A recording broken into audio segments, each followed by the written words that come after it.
మన్యం జిల్లాలో AP PDCL ఆధ్వర్యంలో విద్యుత్ భద్రతపై అవగాహన ర్యాలీ నిర్వహించారు. సూపరింటెండెంట్ ఇంజనీర్ పి త్రినాథరావు ప్రజల విద్యుత్ లైన్లకు దూరంగా ఉండాలని, తెగిపడిన వైర్లను తాకవద్దని, ఇళ్లు నిర్మించేటప్పుడు భద్రతా నిబంధనలు తప్పనిసరిగా పాటించాలన్నారు. ఇక విద్యుత్ ప్రమాదాల నివారణకు ముందస్తు జాగ్రత్తలే కీలకమని పేర్కొంటూ ప్రజల అవగాహన పెంచాలన్నారు.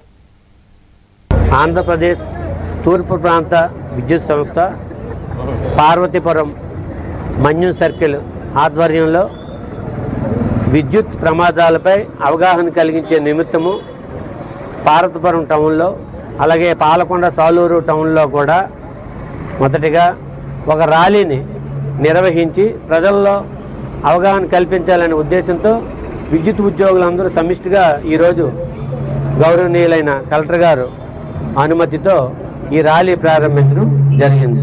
ఈ ర్యాలీ ముఖ్య ఉద్దేశం ఏంటంటే, ముఖ్యంగా భవన కార్మికులు, స్ట్రీట్ వెండర్స్, షాప్ క్లీనర్స్, షాప్లో పనిచేసే వాళ్ళు, అలాగే రైతులు ఎక్కువగా ప్రమాదాలకి గురవుతున్నారు.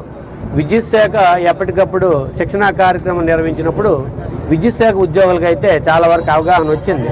కానీ సామాన్య ప్రజానీకానికి అవగాహన లేక ఈరోజు చాలా ప్రమాదాలు జరుగుతున్నాయి. ప్రమాదాలు ఎక్కువ శాతం అవగాహన లేమి వలన జరుగుతోంది. దానికి ఒక ప్రయత్నంగా ఈరోజు ఈ కార్యక్రమాన్ని చేపట్టడం జరిగింది. ఇందులో భాగంగా మనం ముఖ్యంగా పబ్లిక్ చెప్పవలసింది ఏంటంటే, మీరు విద్యుత్ వైర్లని తడి బట్టలు అలాగే తడి చేతులతో ఉన్నప్పుడు విద్యుత్ వైర్లకు దూరంగా ఉండాలి, తాకకూడదు. మరి అలాగే నాణ్యమైన విద్యుత్ పరికరాలు వాడాలి.